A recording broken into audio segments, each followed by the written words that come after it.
So, I get to talk some more because for the discussion point, and next week we're going to be doing Corey's top five picks of the fall TV movie or fall TV shows that are coming out.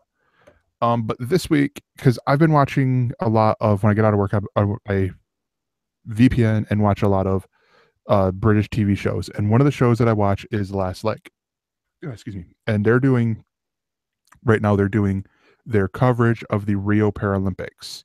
And Channel 4 over there, like I mentioned them in the news with them getting British Bake Off, but they have the rights to air the Paralympics. BBC has the Olympics, they have the Paralympics. And this got me wondering, where's been the coverage for the Paralympics on over here in the States?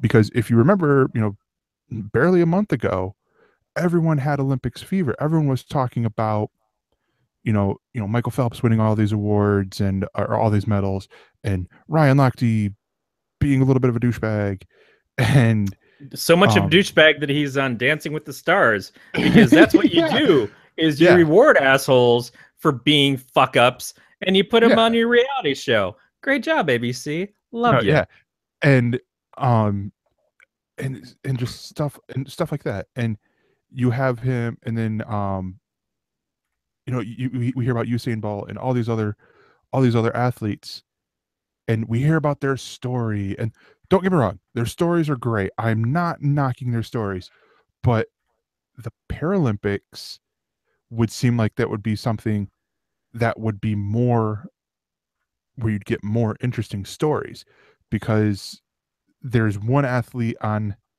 and all this from watching from the last leg has been, there's a Team Great Britain slant, which of course there is, it airs in England, so there's going to be the slant there. But one of the athletes was in the Olympics in 2012.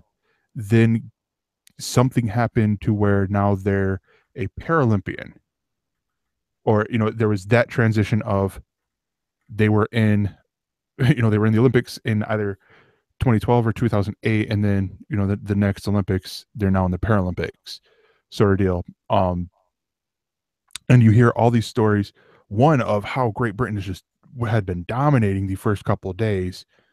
Now China's sort of kicking everyone's ass because they got like 50 gold medals. I think it's like what, 50, 30, and then 28 for gold, silver, and bronze.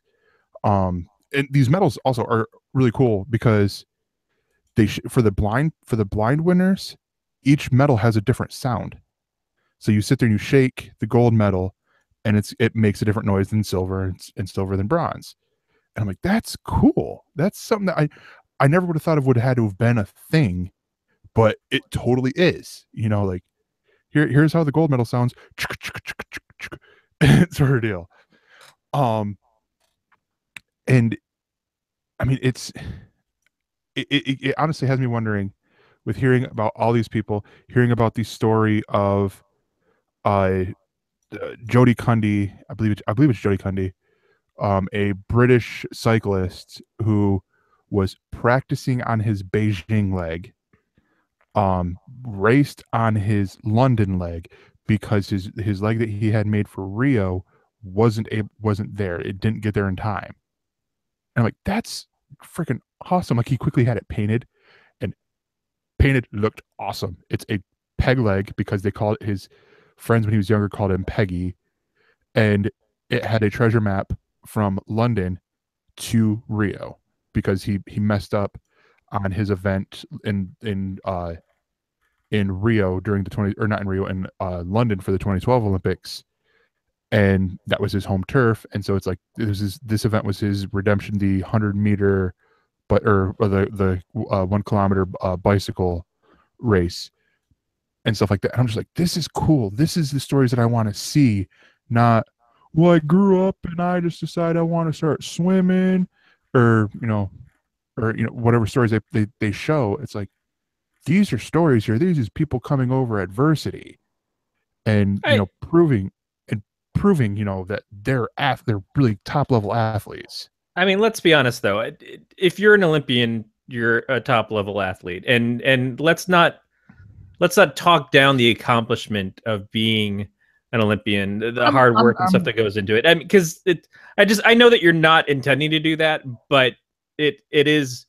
It's one thing to say that these people are also it's, very athletic and worked really hard and had to overcome a lot to get there, but I don't think it's essentially we it's don't need to demean the one to no, uplift the other, and I no, don't think I'm not anybody saying that. involved in the I'm not saying Paralympics that. would do that either.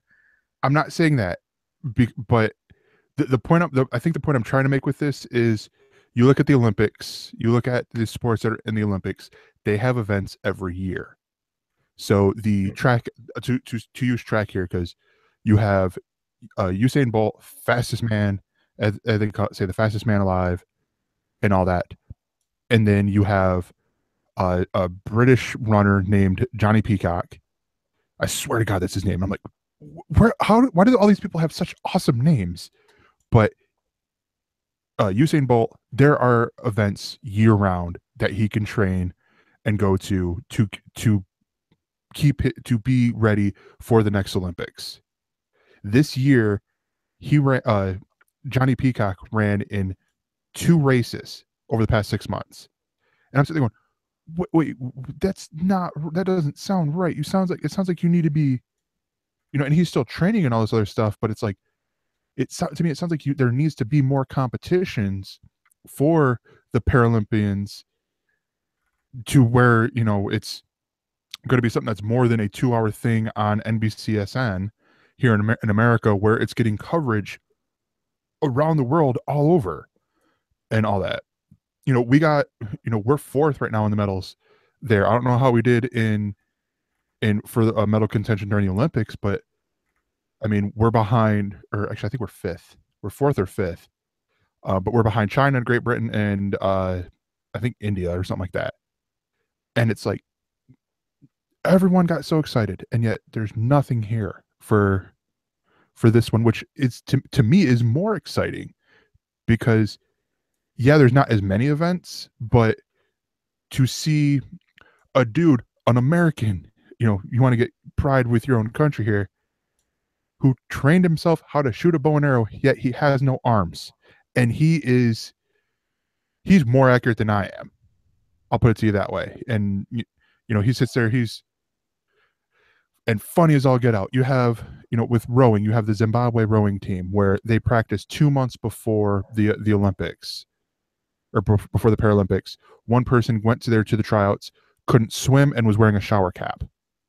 They came in dead last in the finals, but still, the camaraderie that everyone had there for this Paralympic team.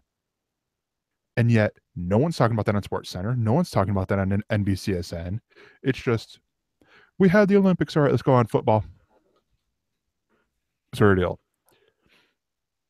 Yeah, I mean that's certainly true, and obviously it comes down to advertising and being able to sell ads. The Olympics were a big thing because that's sells We could see ads the for Save NBC. Coke commercial 5,000 times. Yeah, and it's not like NBC did a great job of presenting the Olympics. That was a big complaint this year, anyways. So maybe I wouldn't want to see them put their hand into trying to present this. But you're right; it does deserve to be presented. It does deserve to be talked about.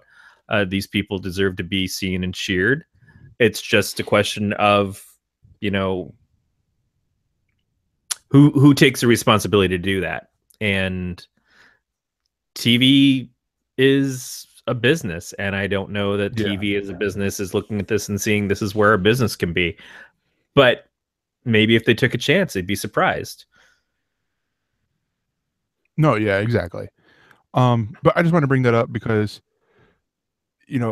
we needed a discussion topic, and this is something that I've been watching and I've been enjoying, not watching the events themselves, but watching this coverage and hearing these "is it okay" questions that the Last Leg does regularly, but then they threw it in with the with the Paralympics. And I'm like, wait, that's actually a great question.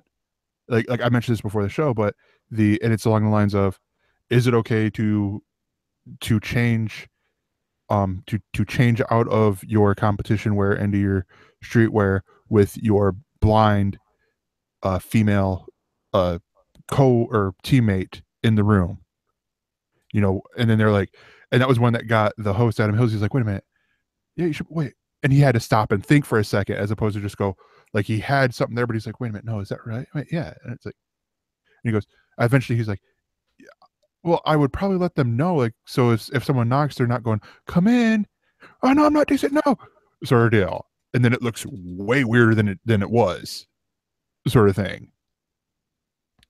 But yeah,